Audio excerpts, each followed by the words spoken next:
आज की इस वीडियो में हम nth हाईएस्ट सैलरी से रिलेटेड क्यूरीज के बारे में पढ़ेंगे कि हमें कोई भी टेबल गिवन हो और हमें उसमें second highest, third highest, fourth highest इस तरह से निकालना हो। यानी सबसे हाईएस्ट तो हम मैक्सिमम का फंक्शन यूज करके निकाल सकते हैं ना, या टॉप यूज करके निकाल सकते हैं।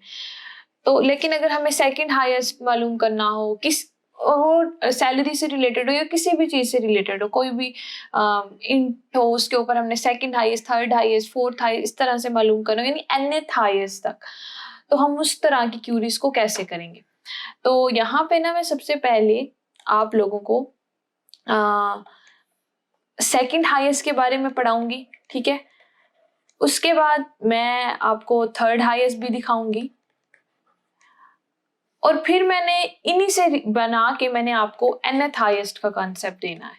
लेकिन उसके लिए जरूरी है कि आपको थोड़ी मेरी क्यूरीज की समझ आ जाए, तो फिर ये nth आप आराम से बना लेंगे।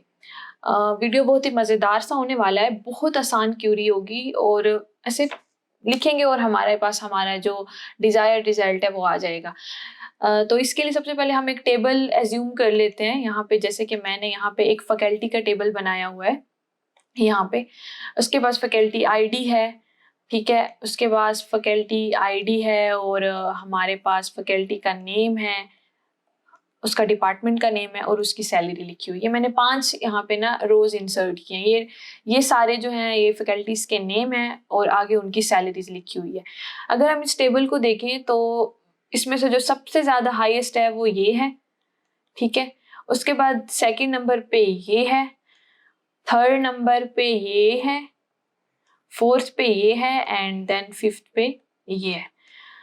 अब ये तो मैंने एक छोटा सा टेबल लिया है ना, एक डमी टेबल लिया है। अगर हमारे पास बड़ा टेबल होगा तो उसमें भी बहुत सारी वैल्यूज होंगी बट क्यूरी सेम ही होगी। तो अगर मैंने ना इस टेबल में सबसे पहले सेकंड हाईएस्ट सैलरी निकालनी है, यानी कि सर सईद को छोड़ के ये मैम आयशा को प्रिंट कराना है, यानी 47,000 निकालनी है, या फिर ये पूरा डेटा प्रिंट कराना है, ये पूरी रो प्रिंट करानी है, तो उसके लिए पहले मुझे सेकंड हाईएस्ट सैलरी का पता होना चाहिए ना। तो मेरी क्यूरी ये है कि मुझे बताएं इस टेबल में सेकंड हाईएस्ट सैलरी किसकी है। तो मैं आप क्यूरी बनाने से पहले मुझे पहले ये पता होना चाहिए कि फर्स्ट हाईएस्ट क्या है, यानी कि सबसे ज्यादा किसकी सैलरी है। अब फिर जब मुझे सबसे ज्यादा पता चल जाएगी तो मैं जो दूसरी बनाऊंगी उसमें मैं इसको इंक्लूड नहीं करूंगी,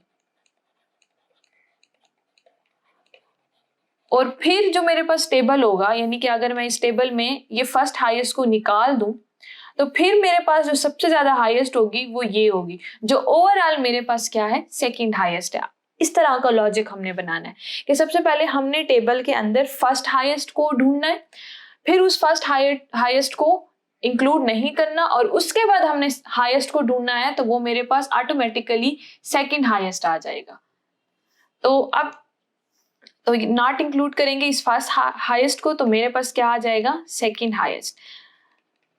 ये सारी जो क्यूरीज है मैं एसक्यूएल के ऊपर करके भी दिखाऊंगी। सबसे पहले मैं यहाँ पे क्यूरी बना लेती हूँ। तो मैंने क्या करना है, मुझे टेबल के अंदर फर्स्ट हाईएस्ट चाहिए, यानी सबसे ज्यादा हाईएस्ट किसकी सैलरी है। तो मैं क्यूरी लिखती हूँ यहाँ पे, मैं पहले सब क्यूरी लिखती हूँ, मुझे सेलेक्ट करके दें सैलरी। एक मिनट, यहाँ पे मैं थोड़ी जगह छोड़ दूं, सैलरी, ठीक है। टेबल का नाम क्या है, फ्रॉम फैकल्टी। अब उसमें अगर मैं सैलरी को ऑर्डर बाय कर दूं और डिसेंडिंग में कर दूं, ठीक है, तो वो क्या होगी कि जो सबसे बड़ी सैलरी होगी, ज्यादा सैलरी होगी, वो ऊपर आ जाएगी और इसी तरह से सीक्वेंस से सारा आ जाएगा। और उसमें मैंने क्या करना है, मैंने जो सबसे ऊपर वाली है टॉप सैलरी उसको उठा लेना। यहाँ पे मैं मैक्सिमम का फंक्शन भी लगा सकती हूँ, लेकिन मैं टॉप इसलिए यूज कर रही हूँ क्योंकि अगर मैंने nth पे काम करना है ना, nth पे, तो मुझे उसके लिए ये टॉप का पता होना चाहिए। तो यहाँ इसीलिए यहाँ पे मैं टॉप यूज कर रही हूँ, यानी कि टॉप 1। अब इस क्यूरी से मुझे क्या मिल जाएगा, इस टेबल में ये 50,000 की वैल्यू मिल जाएगी, क्योंकि सबसे ये जो सारा डिसेंडिंग में आएगा तो पहले 50 आएगा, फिर 47 आएगा, फिर 46, 45 एंड 40,000। तो मैंने टॉप 1 को उठाना है, तो यहाँ से फिर मुझे इस क्यूरी से मुझे क्या मिल जाएगा, 50,000 मिल जाएगा। अब मैंने इस 50,000 को इंक्लूड नहीं करना, यानी जिसकी सैलरी 50,000 है मैंने उसको हटा देना है और उसके बाद मैंने हाईएस्ट निकालना है, तो वो मेरे पास ऑटोमेटिकली क्या आ जाएगा, सेकंड हाईएस्ट। मैं क्यूरी लिखती हूँ तो आप लोगों को समझ आ जाएगी कि मैं क्या कहना चाह रही हूँ। जगह छोड़ देती हूँ कि यहाँ पे मैंने क्या लिखना है, मैं आपको भी बताती हूँ। सिलेक्ट सैलरी मैंने सेलेक्ट करनी है ना, from faculty. Select salary from faculty, जहां पे वेयर सैलरी जो है वो नॉट इन, या फिर मैं यहाँ पे नॉट इक्वल टू भी लगा सकती हूँ अभी के लिए, क्योंकि वैल्यू तो मेरे ख्याल से एक ही मुझे मिलेगी ना। वेयर सैलरी नॉट इन, यानी कि जहां सैलरी 50,000 नहीं है उसको छोड़ के बाकी सारी फैकल्टी की जो सैलरीज हैं वो मुझे प्रिंट करें। और यहाँ मैंने ऑर्डर बाय भी कर देना है, ऑर्डर बाय सैलरी को डिसेंडिंग।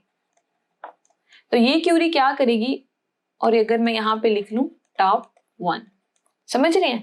तो अब ये क्यूरी क्या करेगी, ये वाली जो मैंने अभी आउटर क्यूरी बनाई है, ये क्या करेगी, जहां सैलरी 50,000 है उसको हटा देगी और इसके अलावा ये जो बाकी सारा 2, 3, 4, 5 का टेबल है इसको ले लेगी और इसमें जो सबसे हाईएस्ट होगी, यानी कि ऑर्डर बाय मैंने डिसेंडिंग में किया ना, तो 47, 46, 45 एंड 40। अब मेरे पास इस तरह का टेबल बन जाएगा, 47, 46 एंड 45 एंड 40।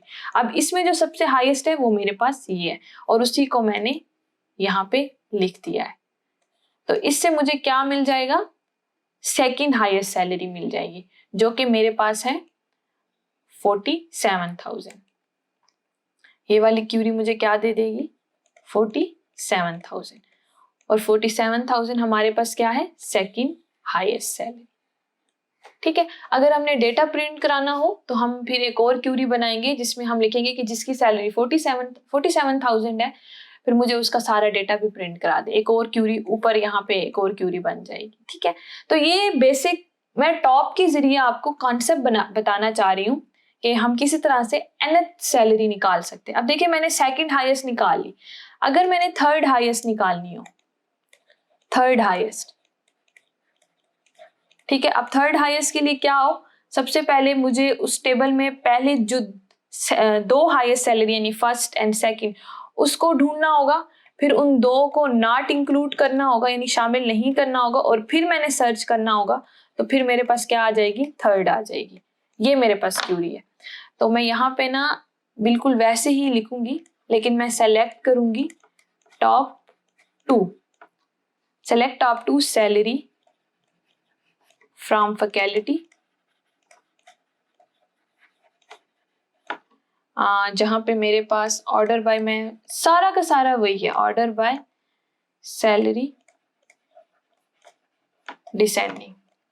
इससे मेरे पास जो टॉप 2 सैलरीज हैं, जो कि मेरे टेबल के हिसाब से एक 50,000 है और एक मेरे पास 47,000 है, ये आ जाएंगे। अब मैंने इनको क्या करना है, नॉट इंक्लूड। अब देखिए मेरे पास ये 2 मुझे वैल्यूज दे रहा है, तो मैं ये वाला सिंबल नहीं लगा सकती नॉट इक्वल का, मैं यहाँ नॉट इन लगाऊंगी, नॉट इन। ठीक है। जहां पे वेयर सैलरी इसके बराबर ना हो, तो अब उसमें जो सबसे ज्यादा टॉप होगी वो मेरे पास थर्ड हाईएस्ट होगी। Select top 1 salary from faculty, और यहाँ मैं नीचे ऑर्डर बाय भी करूंगी, तभी तो वो मुझे जो सबसे हाईएस्ट है वो दे देगा, यहाँ पे जो थर्ड हाईएस्ट होगी सैलरी एंड डिसेंडिंग।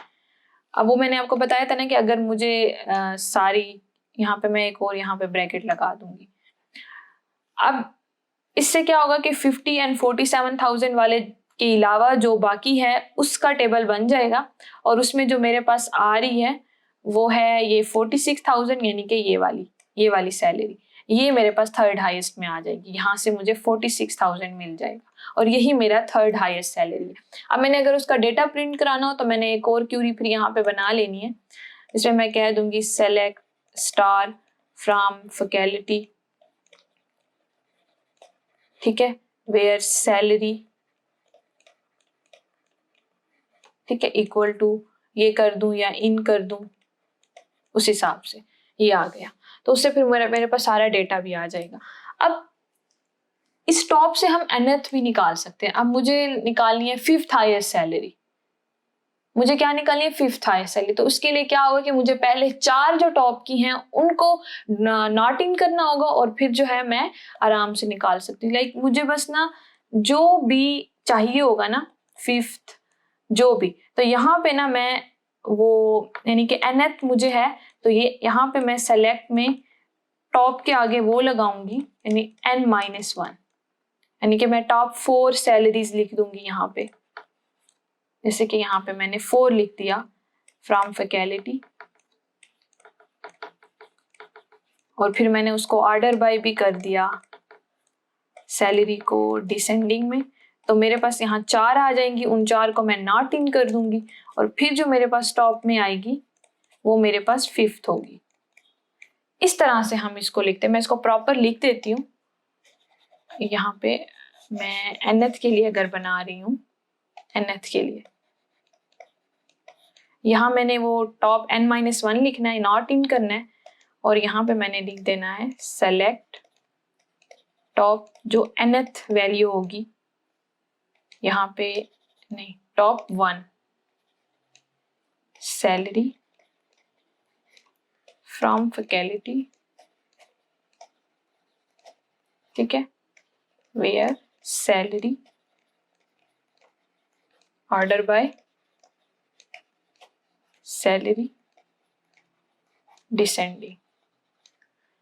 ये हमारे पास nth कोई भी वैल्यू अगर निकालनी हो, फर्स्ट सेकंड थर्ड, उसके लिए ये बेस्ट क्यूरी है, ठीक है। ये मेरे पास टेबल था। अब कभी ऐसा होता है कि हमारे पास ना डिस्टिंक्ट वैल्यूज नहीं होती ना, मतलब ऐसा हो सकता है कि एक टेबल के अंदर 2 लोग ऐसे हों जो हाईएस्ट सैलरी रख रहे हो, यानी कि एक की भी 50,000 है और यहाँ पे इसकी भी 50,000 है। तो फिर ना क्यूरी को बेस्ट से बेस्ट करने के लिए हम क्या करेंगे, यहाँ पे हम टॉप से पहले डिस्टिंक्ट का कीवर्ड यूज कर लेंगे। तो ये जो डिस्टिंक्ट सैलरीज होंगी ना, यानी कि एक 50 होगी तो दूसरी भी 50 होनी, वो उससे अलग होनी चाहिए, 50-50 को नहीं लेगा। अगर एक टेबल में 2 वैल्यूज एक जैसी हैं, यानी कि एक की भी 50 है दूसरी की भी 50 है, तो अगर हम ऑर्डर बाय डिसेंडिंग करेंगे ना तो वो दोनों को रख लेगा ना। लेकिन हमने तो टॉप में 2 वैल्यूज उठानी है जो अलग अलग हो, तो फिर हम यहाँ पे डिस्टिंक्ट का कीवर्ड यूज कर लेंगे तो ये क्यूरी बेस्ट हो जाएगी। अभी इस टेबल में ना सबकी सैलरी अलग अलग थी तो यहाँ पे मसला नहीं करेगा, लेकिन हो सकता है कि कुछ ऐसे फैकल्टी मेंबर्स हों जिनकी सैलरी एक जैसी हो, तो उसके लिए फिर ये डिस्टिंक्ट का कीवर्ड हमें लगाना पड़ेगा, उससे हमारा रिजल्ट जो होगा वो बहुत बिल्कुल ठीक आएगा। हम ना इसको ना एसक्यूएल में करके देखते हैं। मैं ये सारा कोड जो है वहां बनाती हूँ। सो हम अपने एसक्यूएल सर्वर में आ गए हैं। मेरे पास यहाँ पे मैं पहले अपना टेबल जरा ड्रॉप कर लूँ, ठीक है, ये मेरे पास टेबल है ही नहीं। अब देखिए ये मैंने फैकल्टी का टेबल बनाना है, ठीक है, और वो जो सारा डेटा था वो डाल देना है यहाँ पे। उसके बाद अब मैं जरा आपको ये टेबल प्रिंट करा के दिखाती हूँ। ये देखें बिल्कुल वही का वही टेबल है, 46, 45, 40 बिल्कुल ठीक है। अब मैंने वो जो क्यूरी लिखी थी जिसमें मैंने कहा था कि मुझे यहाँ पे ये देखें ये वही क्यूरी है जिसमें मैंने थर्ड हाईएस्ट निकालनी है। अब थर्ड हाईएस्ट किसकी है, यहाँ पे अगर हम देखें तो सर अता इलेक्ट्रिकल और 46,000 जो है वो थर्ड हाईएस्ट है। देखिए मैंने टॉप 2 लिए, मैंने डिस्टिंक्ट का कीवर्ड यूज किया यहाँ पे वैसे करने की जरूरत नहीं क्योंकि टेबल जो है ना वो एक जैसा, मतलब डेटा एक जैसा नहीं है, मतलब अलग अलग है। तो यहाँ से मुझे क्या मिल जाएंगी, 2 सैलरीज मिल जाएंगी, उनको मैं निकाल दूंगी और उसके बाद जो सबसे बड़ी आएगी वो मेरे पास थर्ड हाईएस्ट होगी। ये आर्डर बाय डिसेंडिंग, ये आप इसका सिंटैक्स देख लें, सारा का सारा वही है। ये सब क्यूरी है और ये जो उसकी ऊपर वाली क्यूरी है और ये मेरे पास आउटर क्यूरी है। तो मैं पूरा डेटा भी प्रिंट करा रही हूँ, ठीक है। मैं अब इस क्यूरी को एग्जीक्यूट करती हूँ ना, तो मेरे पास सारा अता आना चाहिए। अच्छा, मैं यहाँ डिस्टिंग का कीवर्ड फिर आपको बाद में समझाती हूँ। ये मेरे पास सारा अता आ गया। मैंने यहाँ पे फैकल्टी 1 नहीं लगाया था, वो मेरे टेबल का नाम फैकल्टी 1 था, ठीक है। ये मेरे पास सर अता का डेटा आ गया। अब अगर मैंने इससे मुझे बताएं कि थर्ड हाईएस्ट निकाली, अगर मैंने फोर्थ हाईएस्ट निकालनी है तो सिंपल क्या करना है, मैंने बस यहाँ पे ए कर देना है। और फोर्थ हाईएस्ट मैं यहाँ पे पहले आपको दिखा दूं कि किसकी है। ये देखें, ये 45 सर सुहेल की है, ठीक है। तो हम देखते हैं क्या ये हमें सर सुहेल प्रिंट कराते हैं। हाँ देखें, हो गया प्रिंट। इस तरह से हम एनएथ निकाल सकते हैं। अब मैंने आपको कहा था कि डिस्टिंक्ट लगाना है, क्योंकि कभी हो सकता है कि दो लोग हों जिनकी सैलरी एक जैसी हो। तो अगर मैं, अब मेरी बात सुने, मैंने ना थर्ड हाईएस्ट निकालनी है, तो मैं यहाँ पे ना 2 कर देती हूँ। मैं ना टेबल का डेटा जो है ना वो कर देती हूँ। और यहाँ पे मैं क्या करती हूँ, ये मैं मायशा का जो डेटा है उसको मैं 50 कर देती हूँ। और ये मैं सारा डेटा दोबारा इंसर्ट कर देती हूँ। तो अब देखें, यहाँ पे जो हाईएस्ट सैलरी है ना वो 2 लोग ले रहे हैं। तो सेकंड हाईएस्ट फिर 46 होगी और थर्ड हाईएस्ट जो होगी वो 45 होगी, अगर मैंने थर्ड हाईएस्ट निकालनी है ना। तो ये देखिए, ये थर्ड हाईएस्ट का सारा है। अगर मैं ये करती हूँ ना तो ये मुझे क्या देगा, ये सरअता देगा, जबकि वो तो सेकंड हाईएस्ट में। वजह ये कि ये टॉप 2 सेलेक्ट कर लेगा और वो 50-50 ये दोनों सेम डेटा आ जाएगा और इसको निकाल देगा और फिर हमारे पास 46 आ जाएगा। तो ये मुझे थोड़ा गलत देगा। देखेंगे सरअता, जबकि सरअता सेकंड हाईएस्ट है। लेकिन अगर मैं यहाँ पे डिस्टिंक्ट का कीवर्ड यूज कर लूं, ठीक है, तो अब क्या करेगा वो, इस टेबल में ये देखिए मेरे पास जो टेबल है उसमें ये 50 लेगा और इस सारे को ना डिसेंडिंग में कर देगा, लेकिन टॉप 2 में वो डिस्टिंक्ट सैलरी लेगा, यानी एक 50 लेगा और एक 46 लेगा, यानी फर्स्ट हाईएस्ट लेगा और सेकंड हाईएस्ट लेगा। तो जब इनको निकाल देगा तो थर्ड हाईएस्ट हमारे पास ऑटोमेटिकली 45,000 आ जाएगा। अब देखिए मैं इसको ना एग्जीक्यूट करती हूँ, देखें ये आ गया। तो ये डिस्टिंक्ट लगाना यहाँ पे जरूरी है। आई होप कि आप लोगों को समझ आई होगी, बहुत ही आसान सा था। मैंने सेकंड हाईएस्ट समझाया, फिर मैंने आप लोगों को थर्ड हाईएस्ट समझाया और उसके बाद फिर ना मैं मतलब मैंने सेकंड हाईएस्ट समझाया, फिर मैंने थर्ड हाईएस्ट समझाया और फिर मैंने एनएथ बना के भी दिखाया ताकि आप लोगों को जरा समझ आए। मैं डायरेक्ट इसके ऊपर भी आ सकती थी, बट मैं टॉप का कॉन्सेप्ट आप लोगों को देना चाहती थी। ये बहुत ही आसान है, इससे आप कोई भी एनएथ वैल्यू निकाल सकते हो। तो इस वीडियो में बस इतना ही। अपना बहुत ख्याल रखिएगा। अल्लाह हाफिज।